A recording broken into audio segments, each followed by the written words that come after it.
Mnaweza mkanisaidia, msiniite mheshimiwa.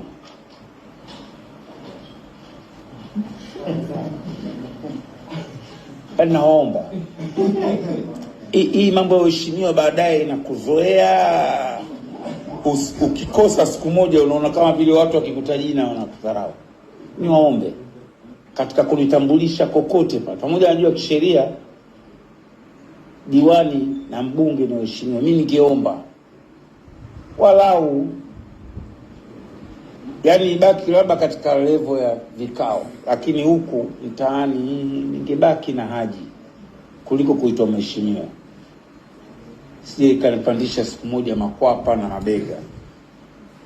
Kwa hiyo ningetamani msitumie neno mheshimiwa mnaponitambulisha, mtumie ndugu Haji Manara au vote vile, na enjoy zaidi. Yani hata familia yangu na wakati zao wananitania mheshimiwa, naambia